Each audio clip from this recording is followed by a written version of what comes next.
একটি বক্তব্য আপনাদের সামনে উপস্থাপন করতে চাইতে আছি। অত্যন্ত করুণ, যারা সভ্য সমাজে বাস করে, যারা সভ্য হিসেবে বিগত 16 বছর দাবিদার ছিল হাসিনা ফ্যাসিস্টের সরকারের আমলে, এমন একটি বক্তব্য কি করে দিতে পারে সে বিষয়টি দেখে আজকের এই অসুস্থ অবস্থায় আমি আপনাদের সামনে উপস্থিত হয়েছি এর প্রতিবাদ করার জন্য। জনাব মোর্শেদ আলম, ওনার বাড়ি সেনবাগে নয়। উনি 1996 সালে এরশাদের জাতীয় পার্টির সদস্য ছিলেন। আমাদের নেতা বরকতুল্লাহ বুলুর বিরুদ্ধে নাঙ্গল মার্কায় ভোট করেছে, 106 ভোট পেয়েছিলেন। আপনি হাতে পাওয়া শুরু করলেন। যে দেশে হাজার হাজার কোটি টাকা লুট করে গরিবকে আরো গরিব করে দেয়, এই মোর্শেদ আলম তার অন্যতম হোতা।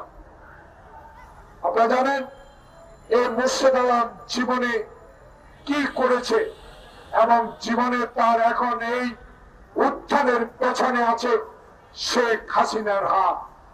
শেখ হাসিনা এইসব লোককে ধরে ধরে এনে বিনা প্রতিদ্বন্দ্বিতা এমপি করে হাজার হাজার কোটি টাকা চাঁদাবাজি করেছে। সেই মোর্শেদ এই টাকা সরকারের থেকে, মানুষের কাছ থেকে উঠিয়ে নিয়েছে। তার প্রমাণ সেনবাগ সোনামুড়ির একটি অংশ নিয়ে নোয়াখালী 2 নির্বাচনী এলাকা, সেখান থেকে উনি প্রথম গিয়ে বলেছেন আমি দিতে এসেছি, কিছুই নেব না। কিন্তু মানুষ দেখেছে এই 16 বছরে উনি দিতে আসেন নাই, সব কিছু লুটে নিয়ে গিয়েছেন। সেই মোর্শেদ আলমের ইতিহাস বড় করুণ ইতিহাস।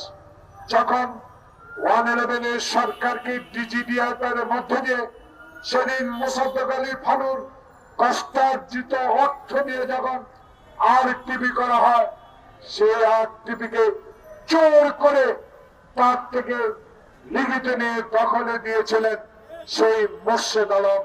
আজকে বাংলাদেশে এই অন্তর্বর্তীকালীন সরকারের আমলে বহু মামলার আসামি হয়ে গত 3 দিন আগে গ্রেপ্তার হয়েছে।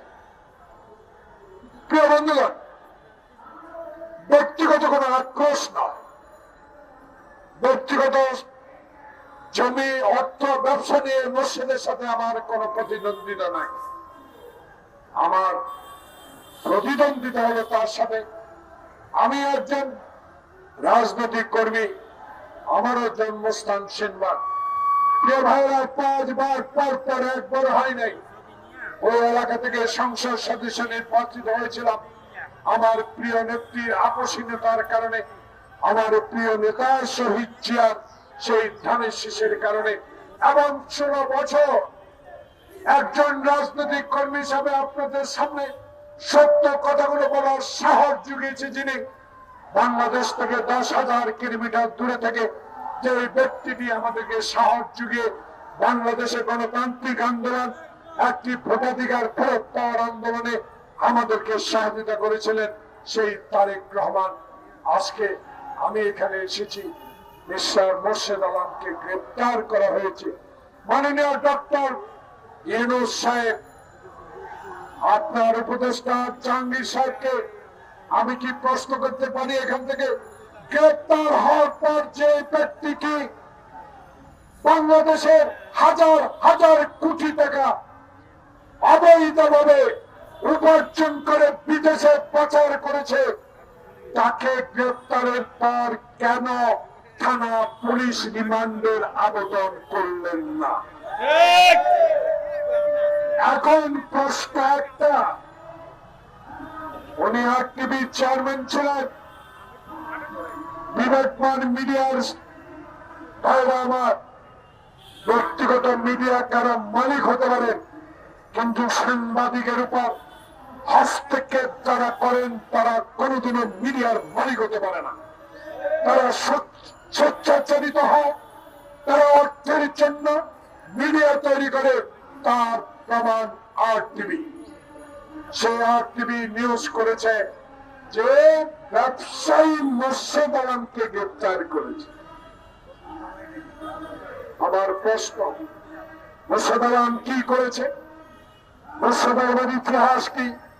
মুর্শেদ আলমকে কেন অবৈধ বলে গ্রেপ্তার করা হয়েছে বলা হলো না। জনগণের কাছে প্রশ্নের জবাব আপনাদেরকে দিতে হবে।